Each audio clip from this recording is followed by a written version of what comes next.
Hi guys, this is Niru. நான் இன்றைக்கு உங்களுக்கு சீனி சம்பல் எப்படி செய்கிறதுன்னு செய்து காட்ட போகிறேன்.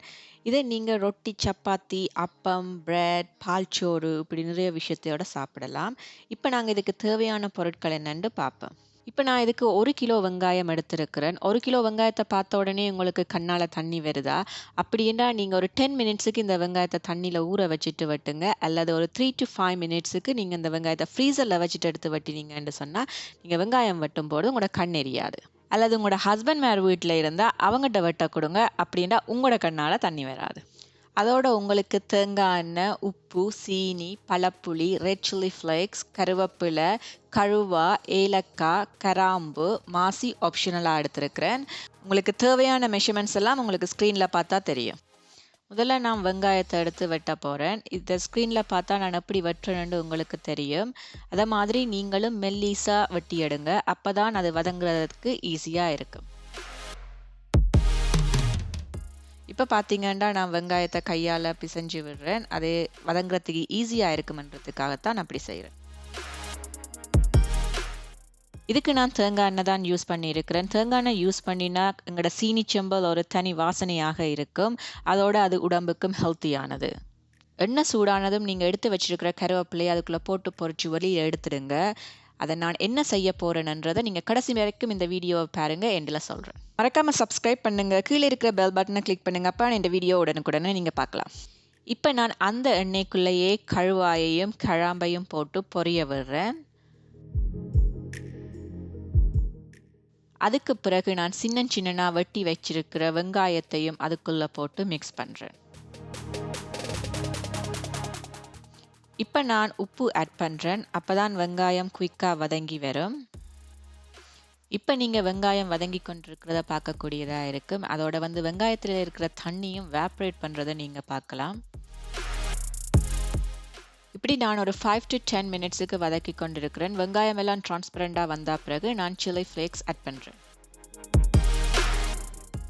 பழப்புளிக்குள்ளே கொஞ்சமாக தண்ணி விட்டு திக்காக கரைச்சி எடுத்துக்கொள்ளுங்க. அதையும் நான் இப்போ இதோட ஆட் பண்ணுறேன். உங்களுக்கு புளிப்பு டேஸ்ட் பிடிக்காட்டி நீங்கள் கொஞ்சமாக ஆட் பண்ணிக்கொள்ளுங்க. நாங்கள் எண்டில் சீனி போடுறதால அந்த புளிப்பு டேஸ்ட்டை அது பேலன்ஸ் பண்ணும். ஸோ நீங்கள் வாரி பண்ண தேவையில்லை. இப்போ நீங்கள் உப்பு காணுமான்னு பார்த்துக்கொள்ளுங்க. எங்களோட வீட்டில் உரைப்பு எல்லாருக்கும் பிடிக்குமென்றபடியாக நான் இன்னும் கொஞ்சம் சில்லி ஃப்ளேக்ஸ் ஆட் பண்ணிக்கொள்கிறேன். நீங்கள் அடிக்கடி இப்படி கிண்டி கொண்டே இருக்க வேணும். அப்போ தான் அது அடி பிடிக்காமல் இருக்கும். அடுப்பை லோவுக்கும் மீடியத்துக்கும் இடையில் வச்சுக்கொள்ளுங்க, ஹையில் வைக்க வேண்டாம். இப்போ நான் எடுத்து வச்சிருக்கிற கருவேப்பிலையை கையால் சின்ன நொறுக்கிட்டு அதை சீனி சம்பலோட ஆட் பண்ணுறேன்.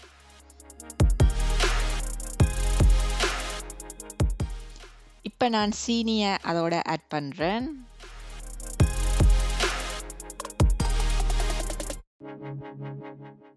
இப்போ நீங்கள் பார்த்தீங்கன்னா சீனி மெல்ட் ஆகி கலர் சேஞ்ச் பண்ணி நல்லா பிரண்டு வருகுது.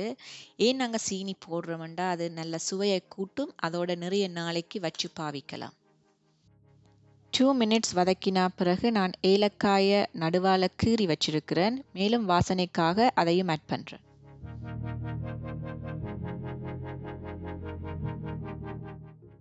இப்போ பார்த்தீங்கன்னா சீனி சம்பல் ரெடியாக இருக்குது. அதில் நான் கொஞ்சத்தை எடுத்து வச்சு போட்டு மிச்சமாக இருக்கிறதுக்குள்ளே நான் ஏற்கனவே சொன்ன ஆப்ஷனலான மாசியை ஆட் பண்ணுறேன். உங்களுக்கு மாசி நல்லா சாஃப்டாக வேணுமென்று சொன்னால் ஒரு 10 மினிட்ஸுக்கு தண்ணியில் ஊற வச்சு தண்ணியை வடிச்செடுத்துட்டு தனியாக மாசியை மட்டும் எடுத்து ஆட் பண்ணிக்கொள்ளுங்க. இப்போ மாசி போட்ட சீனி சம்பளம் ரெடி ஆகிட்டு நான் ஏர் டைட்டான கண்டெய்னரில் இதை போட்டுட்டு மூடி ஃப்ரிட்ஜில் வைக்க போகிறேன். இப்படி நீங்கள் செய்தீங்கன்னா ஒரு 3 to 4 வீக்ஸுக்கு இதை நீங்கள் வச்சு பாவிக்கலாம். மேக் ஷூர் பண்ணுங்கள் நீங்கள் ஸ்பூன் யூஸ் பண்ணிக்குள்ளே அது ஈரமாக இருக்கக்கூடாது. இப்போ பார்த்தீங்கன்னா எங்களோட சீனி சம்பல் ரெடியாக இருக்குது. நான் ஏற்கனவே சொன்ன மாதிரி பான், ரொட்டி, நான், சப்பாத்தி எல்லாத்தோடையும் சீனி சம்பல் சாப்பிடலாம். அதோட இந்த சீனிச்சம்பலை யூஸ் பண்ணி எப்படி சீனிச்சம்பல் பன் செய்கிறது என்று நான் உங்களுக்கு அடுத்த வீடியோவில் காட்ட போகிறேன்.